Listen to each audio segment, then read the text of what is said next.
In 1943, a steelworker's wife named Ruth Kowalski lived in a company row house in Gary, Indiana, with her husband, 3 children, and her widowed mother.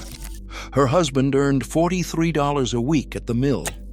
Ration books controlled the sugar, the butter, the meat, the coffee, and the gasoline. The government took $4.30 a paycheck for war bonds before she ever saw it. What was left fed 6 people, kept them warm through Indiana winters, and put $11 a month into a mason jar buried in the cellar floor. By 1948, that jar had bought the row house outright. Her neighbors assumed her husband had been promoted. He had not. The jar was simply older. They managed money differently. Not with banks, but with rules drilled into them by a war that rationed everything and a depression that had taught them what hunger looked like. Those rules kept families intact through blackouts, telegrams from the War Department, and 4 years when butter itself was a luxury. We abandoned every one of them the moment the supermarket aisles refilled and the country decided that abundance was the same thing as security. These were not tricks, they were a discipline, practiced quietly, taught daughter to daughter at the kitchen sink. Number 23 cost less than $1 in seed and replaced over $60 in groceries across a single season. Number 11 was so effective that the federal government printed it on posters in every grocery store in America. And number 2, the rule World War II housewives enforced more strictly than any other, funded $185 billion in war bonds between 1941 and 1945. These 25 habits were not about being cheap. They were about refusing to waste what other women's sons were dying to protect. Hit subscribe. Let us count down the 25 forgotten money tricks World War II housewives used when nobody was looking that still work today. Number 25, the ration book calendar. A shipyard worker's wife in Baltimore kept her 4 ration books pinned to the kitchen wall on a single nail. Every Sunday night, she sat down with a pencil and planned the week against the stamps available. Sugar coupon 4, red stamp 8 for meat, blue stamp 12 for canned goods. She never ran out midweek. She never wasted a stamp. The system cost a thumbtack and 10 minutes. It saved her family from the black market, which charged double for everything. The ration book was not a limit. It was a ledger. Number 24, the bacon grease jar. A coal miner's wife in Wheeling, West Virginia, kept a tin coffee can on the back of her stove from 1942 until 1962. Every strip of bacon, every fried piece of pork, every drop of fat got poured into the can while still warm. She cooked everything in it: eggs, potatoes, greens, cornbread. The can replaced 2 pounds of lard a month at 18 cents a pound. The savings ran $4.32 a year. For a woman whose husband came home from the mine coughing black dust, that grease was not garbage. It was the difference between a hot supper and a cold one on the nights the paycheck arrived short. The American Fat Salvage Committee collected 380 million pounds of household grease for glycerin during the war. Her grease stayed home. The can was already at war. Number 23, the Victory Garden in the side yard. A bookkeeper's wife in Columbus, Ohio, dug up 240 square feet of grass beside her bungalow in April 1942. By October, she had canned 84-quart jars of tomatoes, beans, and corn. Seed cost 90 cents. Mason jars and lids cost $3.10. The yield replaced $61 in groceries across the winter. By 1944, 20 million Victory Gardens were producing 40% of all vegetables consumed in the United States. The lawn was patriotic. The harvest was a paycheck. Number 22, the mended stocking. A teacher's wife in Hartford repaired every run in her silk stockings with a wooden darning egg and a fine needle.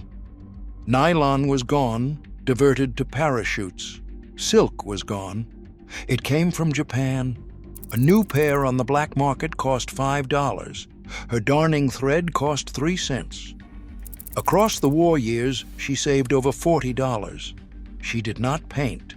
She mended. Painted stockings became fashionable in 1943 because the real ones did not exist.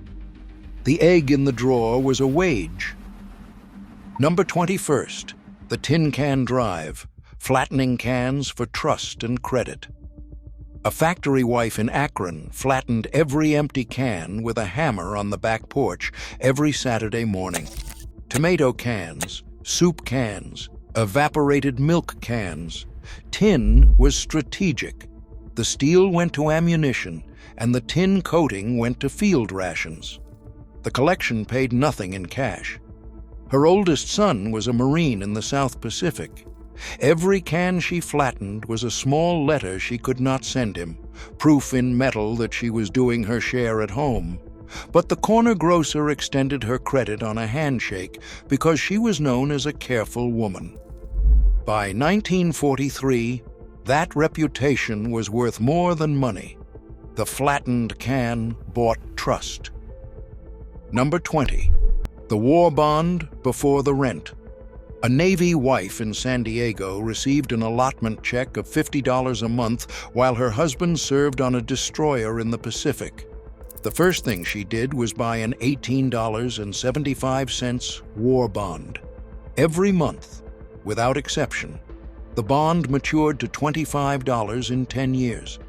By 1953, she held $1,800 in matured bonds, a year's wages saved on an income that should not have allowed it.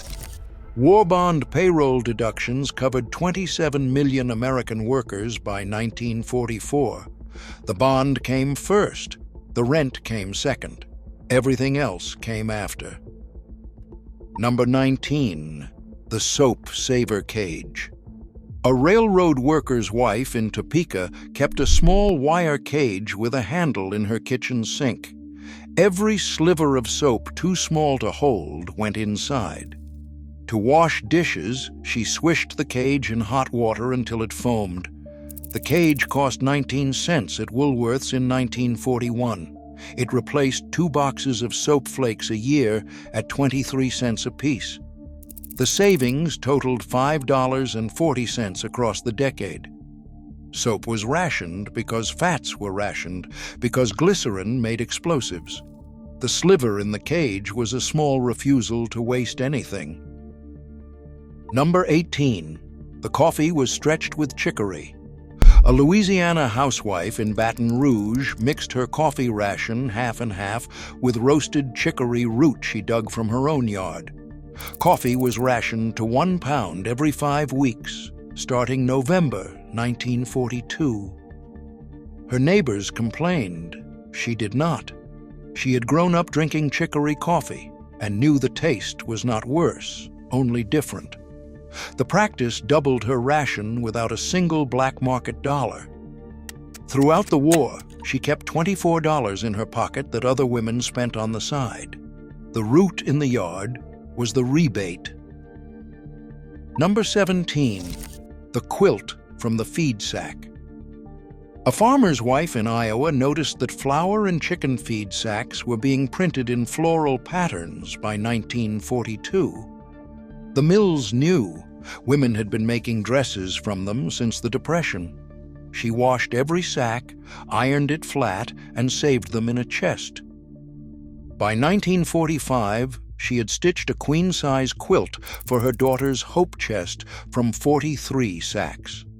Material cost was $0. A comparable quilt at Sears cost $14.50. The flour was a meal. The sack was a wedding gift. Pattern break. In 1944, the Bureau of Labor Statistics ran a study on wartime household savings. They expected to find that wage controls and rationing had reduced family savings rates. They found the opposite. The American household savings rate hit 25% in 1944, the highest in recorded U.S. history. Italian families, Polish families, Black families, Appalachian families, every demographic, every region, every income level. The savings rate did not collapse after the war because wages went up. It collapsed because the habits stopped being taught. By 1955, the rate was below 8%. By 2005, below 3%. The war did not make Americans frugal. The war revealed how frugal Americans could be when the culture demanded it. And then the culture stopped demanding it. Number 16, the pressure cooker loan. A welder's wife in Pittsburgh shared a single pressure cooker with 3 neighbors on her block. Pressure cookers were nearly impossible to buy. The metal had been requisitioned. The 4 women rotated it on a written schedule pinned to each kitchen door. 1 canner served 4 families through every harvest. The shared cost was $4.25 instead of $17 each. The cooker ran 12 hours a day from August through October. The neighbor was not a friend. The neighbor was capital. Number 15, the lard soap. A coal miner's wife in Logan County, West Virginia, made her own laundry soap every spring from rendered lard, lye, and rainwater collected in a barrel. 1 batch produced 36 bars. Store-bought soap cost 11 cents a bar. Her cost ran 2 cents a bar. The savings ran $3.24 a year. The lye came from wood ash strained through a barrel, an Appalachian skill her grandmother had taught her at age 11. The factory soap was convenience. The barrel soap was sovereignty. Number 14, the Saturday stew. An Army wife in Fort Wayne stretched a single beef ration stamp across 7 days using 1 cast-iron pot. Sunday, pot roast. Monday, cold sliced beef on bread. Tuesday, beef and barley soup from the bone. Wednesday, hash with potatoes. Thursday, beef gravy on biscuits. Friday, meatless. Saturday, bone broth with whatever vegetables remained. 1 stamp, 7 dinners, 6 people. The same ration in a careless kitchen lasted 3 nights. Hers lasted 7. The stamp was the same. The arithmetic was not. Number 13, the reused aluminum foil. A defense plant worker's wife in Wichita washed and refolded every piece of aluminum foil she owned. Aluminum was a wartime metal, used for fighter planes, mess kits, and parts for the B-29. Foil was nearly impossible to buy. The same square of foil served her family 30 or 40 times before it tore. Her husband worked the swing shift at the Boeing plant building those exact bombers.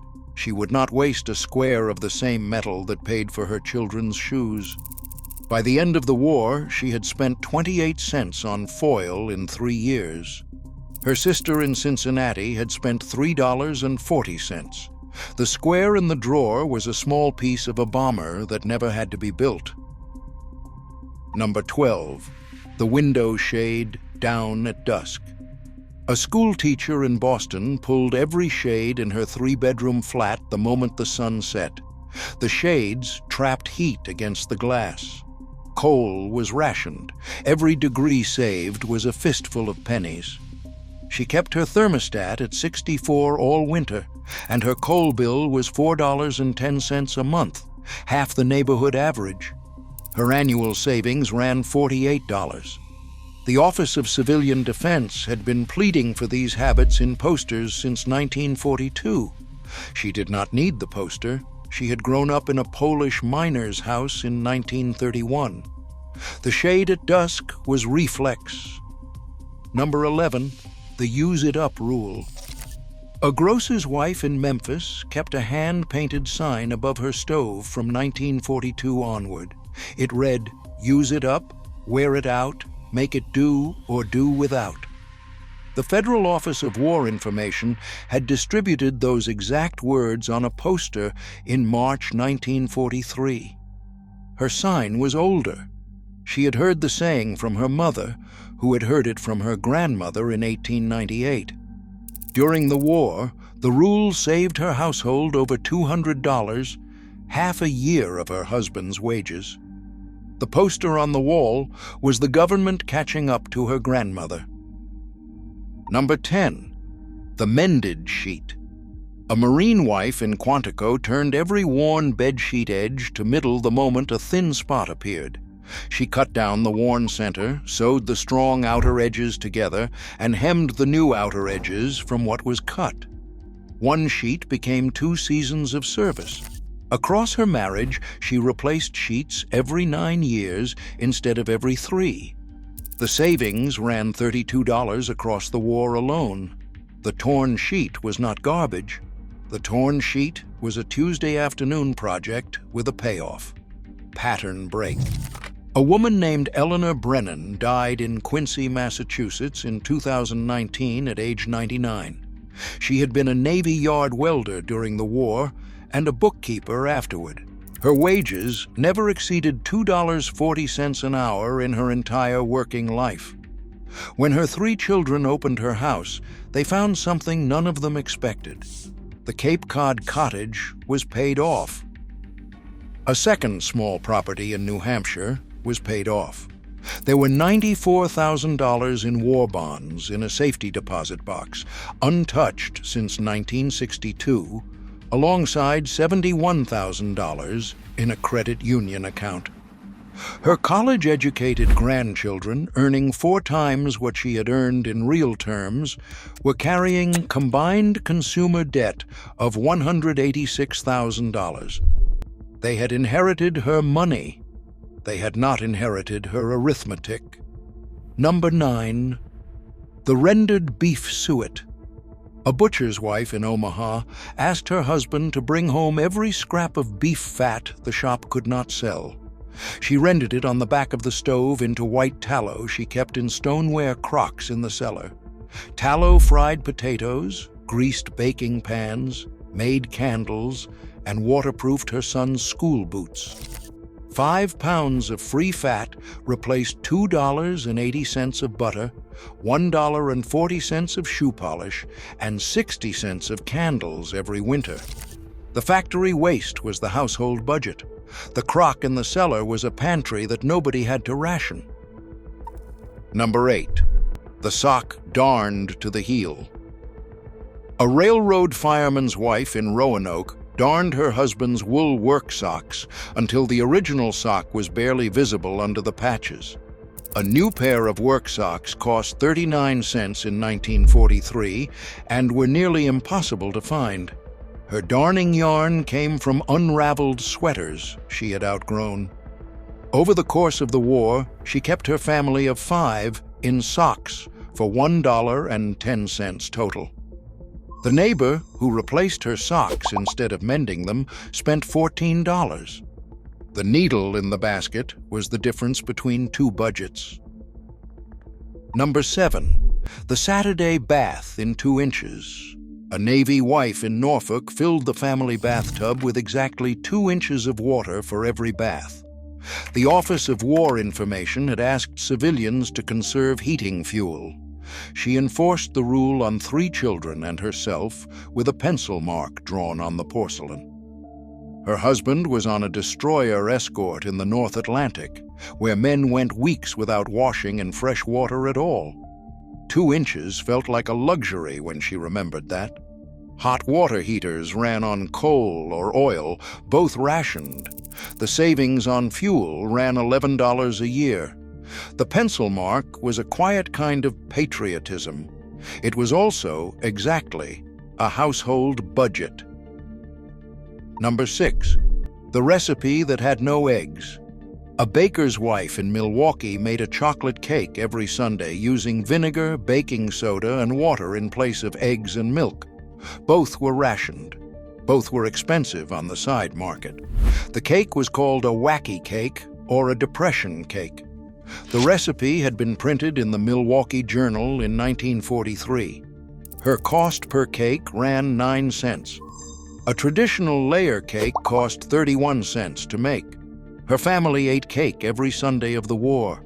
Her sister in Chicago, who would not bake without eggs, ate cake twice.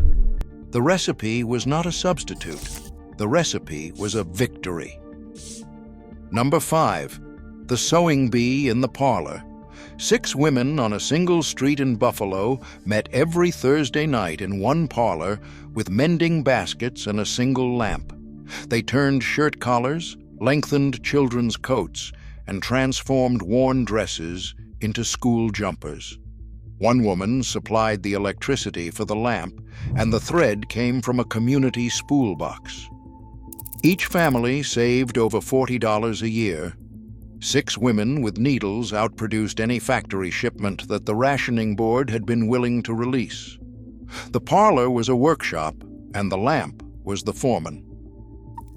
Number 4. The clothes line in every weather. A factory wife in Flint hung laundry on a backyard line 51 weeks of the year, including February. Frozen sheets came in stiff and dried the rest of the way on a wooden rack by the stove. Electric dryers existed. They cost $230 in 1944 and required electricity she would not spare. Across her marriage, she saved an estimated $1,800 on appliances and electricity she never bought. That frozen sheet was not a hardship. That frozen sheet was $1,800. Number 3. The allotment letter. A Marine wife in Camp Pendleton received her husband's $50 monthly allotment and immediately wrote out 4 checks before she did anything else. Rent, war bond, savings. Her mother-in-law in Tulsa, who was raising their oldest son for the duration. The checks were written before she bought a single grocery.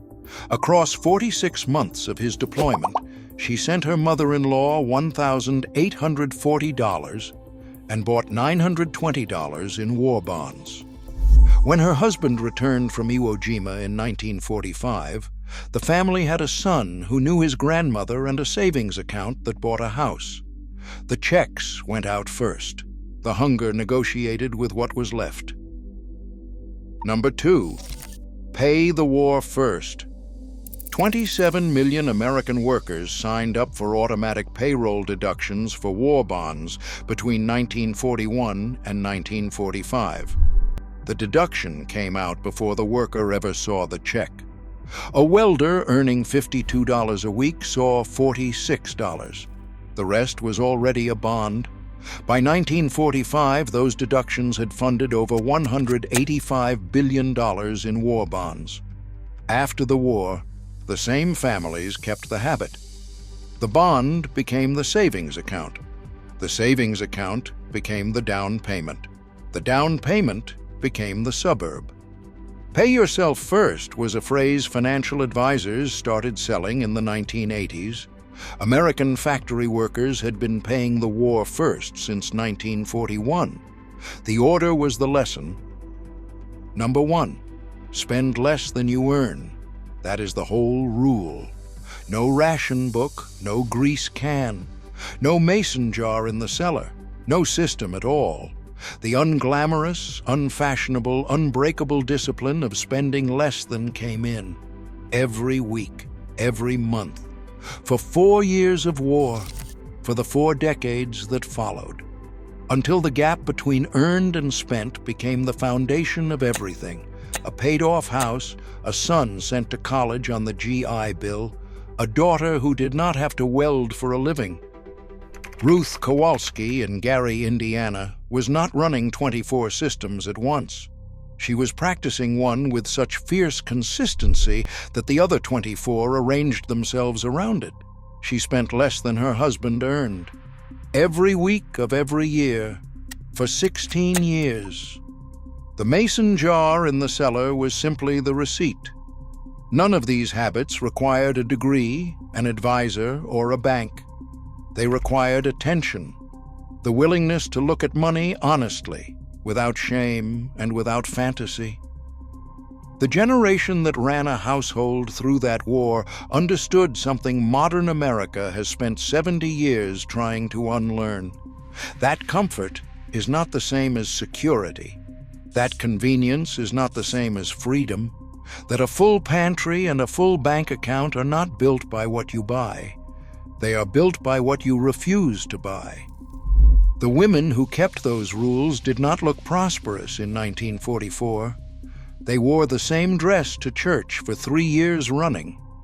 They darned their stockings. They flattened their cans.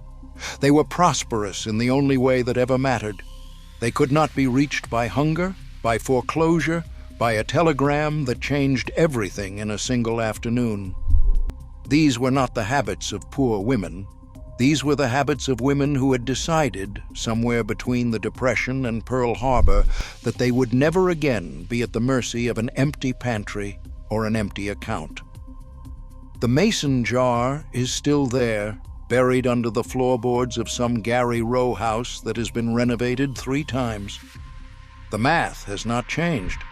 What you keep still matters more than what you earn. Unbreakable.